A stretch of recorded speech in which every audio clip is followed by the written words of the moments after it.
जय Hind all of you. कैसे हैं आप सभी? उम्मीद करता हूं आप सभी बहुत ही मजे में होंगे और अपने स्टडी पर बहुत ही अच्छे तरीके से ध्यान दे रहे होंगे। तो बच्चों, इस वीडियो में आज हम बात करेंगे class 10th NCERT chapter number 3, जिसका नाम है pair of linear equation in two variable. जी हाँ बच्चों, हमने इससे पहले वीडियो में इस लेसन को, इस चैप्टर को सॉल्व करने की ग्राफिकल मेथड को डिस्कस किया है। हमने डिस्कस किया है मेथड ऑफ सब्स्टिट्यूशन। इस मेथड को हम कैसे अप्लाई करते हैं।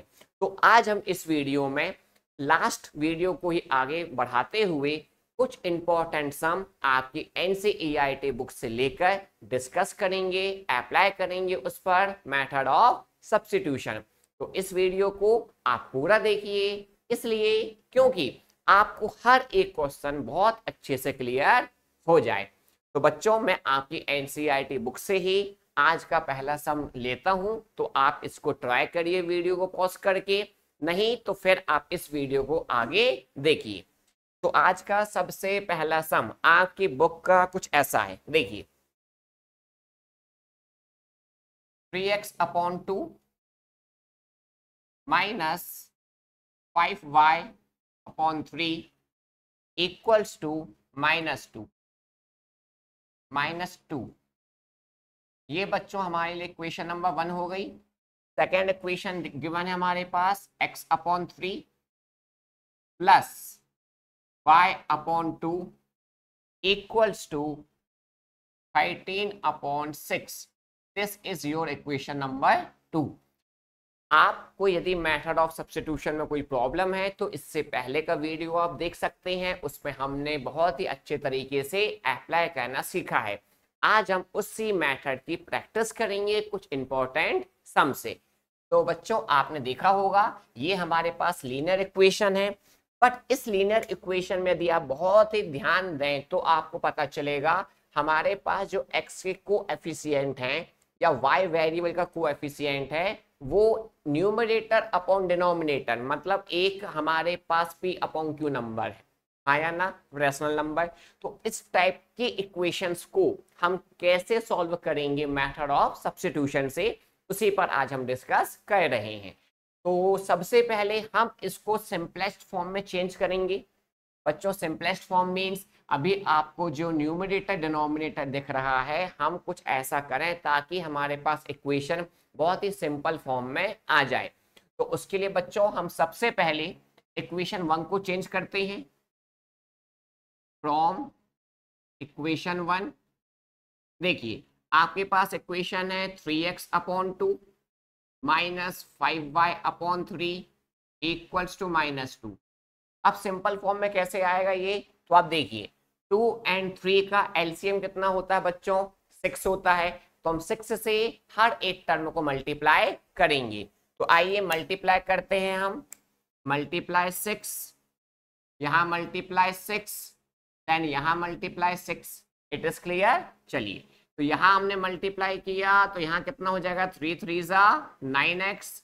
यहाँ मल्टीप्लाई करेंगे तो 5 2 से कितना हो जाएगा, 10y।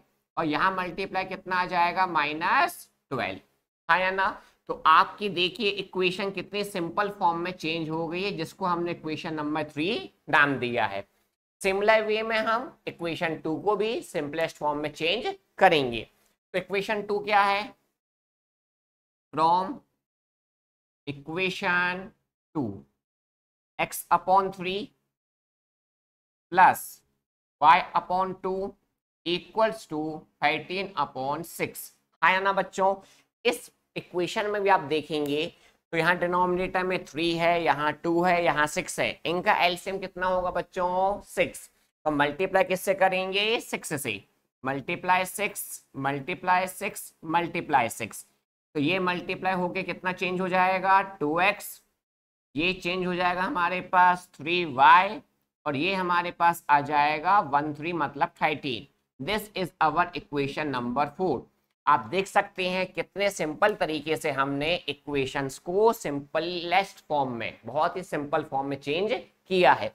अब हम इन दोनों इक्वेशन को मेथड ऑफ सब्स्टिट्यूशन से सॉल्व करेंगे। तो मेथड ऑफ सब्स्टिट्यूशन सॉल्व करने के लिए हमने सबसे पहले सीखा है कि हम आइदर दिस इक्वेशन को चेंज करेंगे किसी एक वेरिएबल के फॉर्म में। तो मेरे को ऐसा लग रहा है यदि मैंने इक्वेशन नंबर 3 को लिया तो कुछ ऐसा होगा। फ्रॉम इक्वेशन 3 देखिए बच्चों, 9x minus 10y equals to minus 12 आया ना। यदि मैं इसको ट्रांसफर करूं तो ये कुछ ऐसा हो जाएगा क्या, 9x equals to minus 12 plus 10y, and यहां से हमारे पास x का डेटा आ जाएगा minus 12 plus 10y upon 9। This is a form of one variable, equation number 5।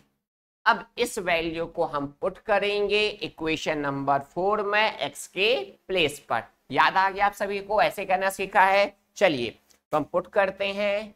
तो सबसे पहले हमने देखा इक्वेशन नंबर 4 में पुट करना है। Put this value in equation 4। चलिए तो ये हमारे पास 2 है, x का डेटा हम क्या पुट करने वाले हैं, minus 12 plus 10y upon 9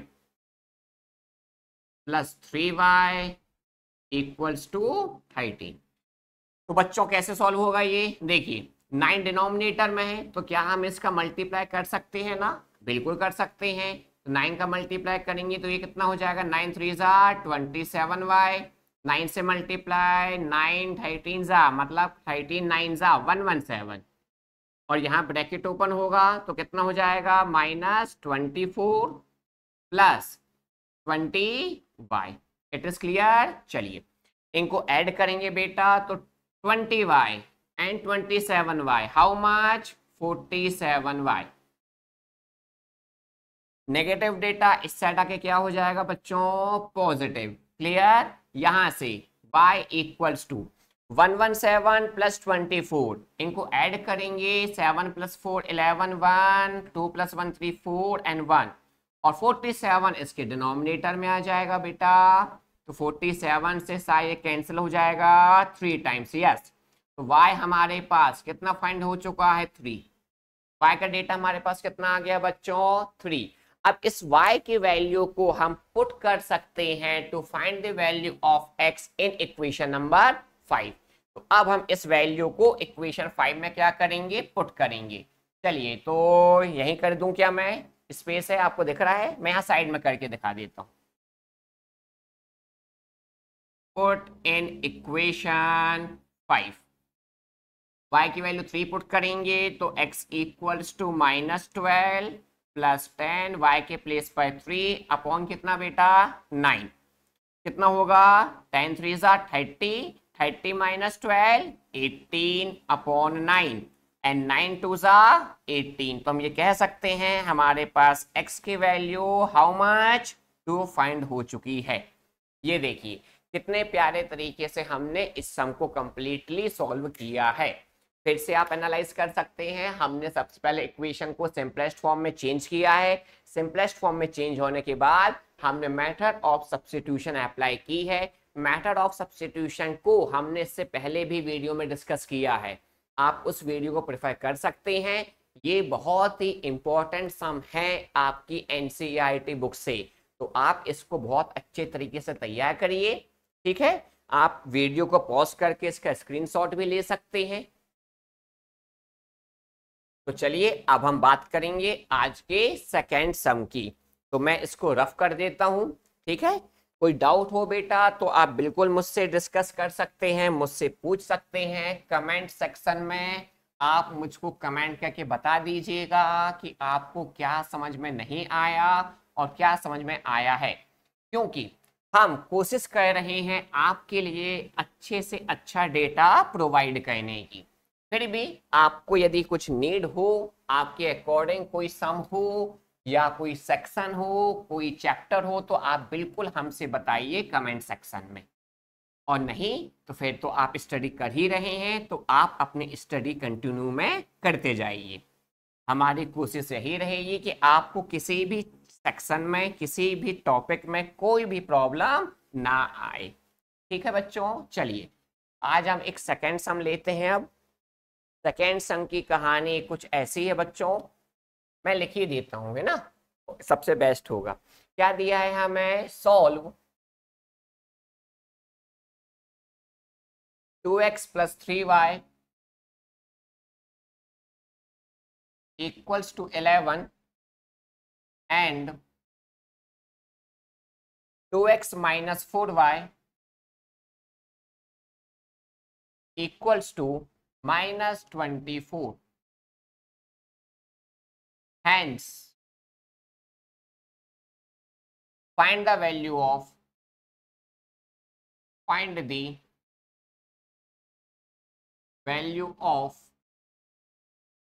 m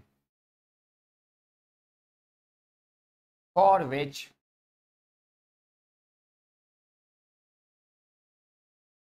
y equals to mx + 3। बहुत ही प्यारा क्वेश्चन है और बहुत ही इंपॉर्टेंट है आप सभी के लिए। बहुत ही अच्छे तरीके से आप इसको देखिए। सब में बोला जा रहा है सॉल्व दिस एंड दिस। आप आइडेंटिफाई करेंगे ये पेयर ऑफ लीनियर इक्वेशंस हैं, तो इनको पहले हम सॉल्व करेंगे। हैंस उसके बाद हमको फाइंड करना है value of m। Value of m हमको फाइंड करना है और वैल्यू ऑफ m के लिए उसने हमें एक इक्वेशन अलग से दी है। तो क्या प्रोसेस होगी? पहले हम इनको सॉल्व करेंगे, x और y की वैल्यू फाइंड करेंगे।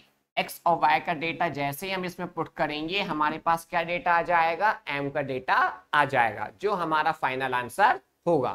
तो चलिए सबसे पहले हम सॉल्व करते हैं। सॉल्यूशन ये है, चलिए देखिए।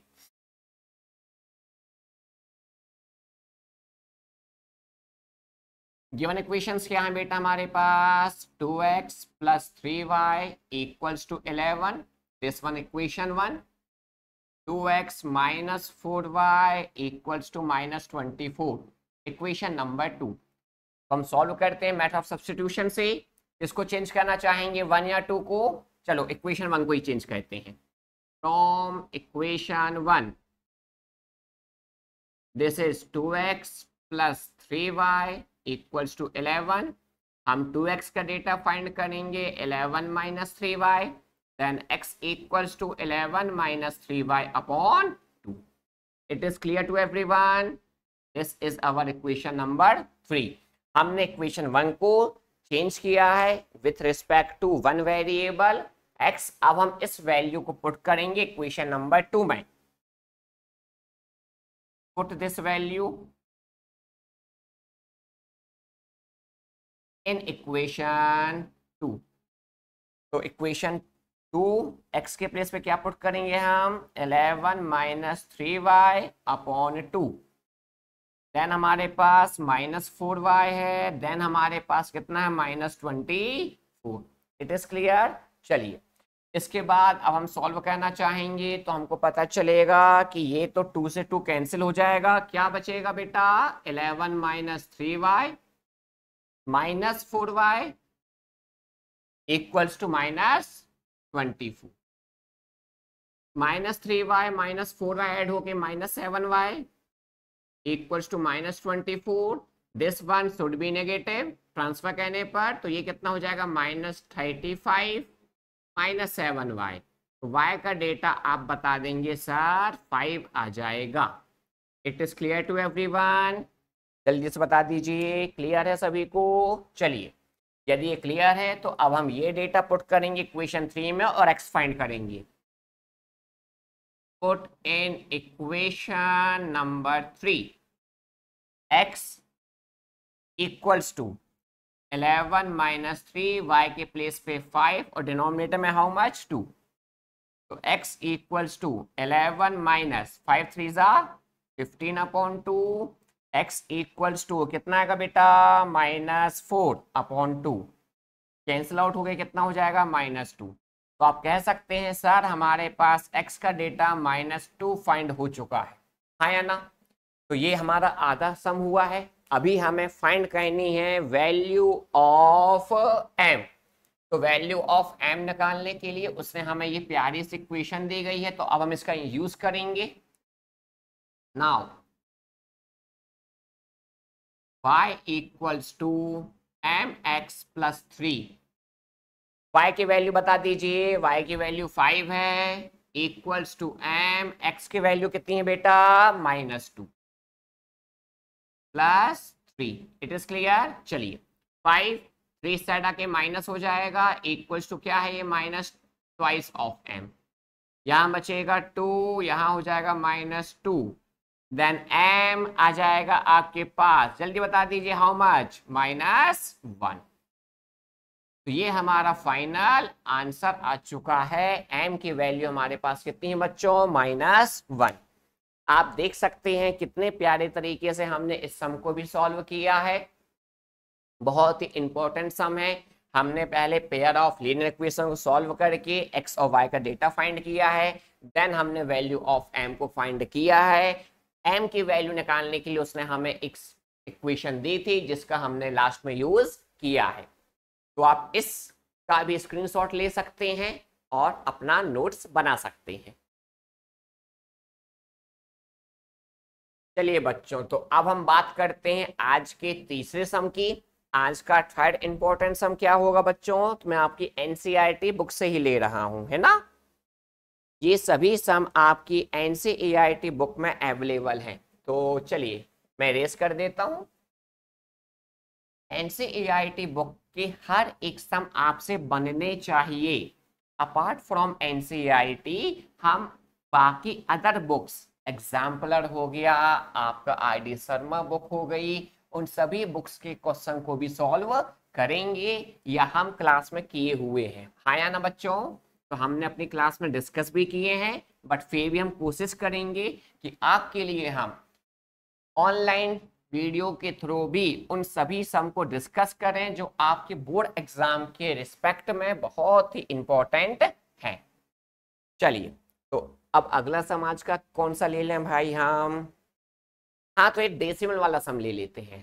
ठीक है, आपकी एनसीईआरटी बुक में मुझको दिख रहा है एक डेसिमल वाला सम है। क्या सम है, कुछ ऐसा है, 0.2x plus 0.3y equals to 1.3। Other equation है 0.4x plus 0.5y equals to 2.3। देखिए बच्चों, ये आपको कितना प्यारा पेयर दिया गया है लीनियर इक्वेशन का सॉल्व करने के लिए।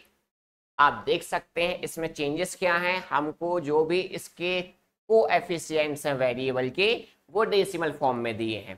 तो हम फिर से इसको कोशिश करें सिंपलेस्ट फॉर्म में लाने के लिए। तो सिंपलेस्ट फॉर्म में लाने के लिए हम क्या कर सकते हैं, तो आप देखिए, देखिए हमारे पास जो इक्वेशंस हैं उनमें जो डेसिमल लगा है वो हमेशा 1 डिजिट के बाद ही लगा है सभी में। तो हम सभी के डेसिमल को रिमूव करके डायरेक्ट क्या लिख सकते हैं इसको, 2x plus 3y equals to 13। This is our equation 1। बच्चों हमने क्या किया, क्योंकि सभी डेसिमल में 1 डिजिट के बाद पॉइंट लगा है तो मैंने रिमूव करके डायरेक्ट क्या लिखा है, 2x plus 3y equals to 13। Similar second equation में भी हमने डेसिमल को नेग्लेक्ट करना चाहा तो क्या हो जाएगा, ये 4x plus 5y equals to 23। This is our equation number 2। अब ये इतनी सिंपल इक्वेशन बन चुकी है कि आप इसको इजीली सॉल्व कर लेंगे, बट फिर भी मैं एक बार सॉल्व करता हूं, आप चाहें तो वीडियो को पॉज करके इसको सॉल्व कर सकते हैं। फ्रॉम इक्वेशन 1, क्या है इक्वेशन 1 बेटा, 2x plus 3y equals to 13, then 2x equals to 13 minus 3y, then x equals to 13 minus 3y whole upon 2. This is our rewrite equation in term of one variable. हाँ या ना बच्चों, हमने ऐसे करना सीखा था, हम किसी एक वेरिएबल में चेंज करते हैं और यहाँ पर मैंने वेरिएबल क्या ले लिया है, y में चेंज कर दिया है x को। ठीक है, चलिए अब हम क्या करेंगे बच्चों, इस इक्वेशन को पुट करेंगे वैल्यू को इक्वेशन नंबर 2 में। Put in equation number 2। तो एक्स के प्लेस पे हम क्या पुट करने वाले हैं, 13 minus 3y upon 2 plus 5y equals to 23। This should be cancel by 2, 2 का हम मल्टीप्लाई करेंगे, ये हो जाएगा 26, ये हो जाएगा 6y plus 5y equals to 23। Minus 6y plus 5y minus y should be negative, minus y equals to -3। Minus से माइनस कैंसिल, तो y इज 3। क्लियर है बच्चों, y की वैल्यू कितनी आ चुकी है, 3। आपने भी ऐसे ही किया होगा। चलिए अब हम क्या करते हैं, इस वैल्यू को इक्वेशन नंबर 3 में पुट करेंगे। Put in equation number 3, x equals to 13 minus 3, y के प्लेस पर 3 upon 2। 13 minus 3, 3 is 9 upon 2 and which is 4/2। और 4/2 को मैं कैंसिल करके x का डेटा क्या बता दूंगा आप सभी को, 2। ये देखिए आपने भी ऐसे ही सॉल्व किया होगा, हाँ या ना। तो आप देख सकते हैं हमने एक सम ऐसा भी डिस्कस किया जहां कोएफिशिएंट डेसिमल में थे, पर हमने उनको सिंपलेस्ट फॉर्म में चेंज करके बहुत ही प्यारे तरीके से सब्स्टिट्यूशन मेथड को अप्लाई किया है। तो आज हमने जितने भी सम सॉल्व किए हैं सभी आपकी एनसीईआरटी बुक से ही हैं और सभी अपने लेवल पे इंपॉर्टेंट हैं। आप हर एक सम को तैयार करिए बच्चों। कुछ नीड हो या कुछ आपको प्रॉब्लम फील हो तो आप बिल्कुल मुझसे कमेंट सेक्शन में बात कर सकते हैं या मुझको व्हाट्सएप में मैसेज कर सकते हैं। इसके बाद अब हम मेथड सीखेंगे, एलिमिनेशन मेथड। ग्राफिकल मेथड की वीडियो आप देख सकते हैं, सब्स्टिट्यूशन मेथड की वीडियो देख सकते हैं। इसके बाद के वीडियो में हम अप्लाई करना सीखेंगे elimination method to solve the pair of linear equation in 2 variable. तब तक के लिए सभी को जय हिंद। जल्दी ही आपसे अगले वीडियो में मुलाकात होगी।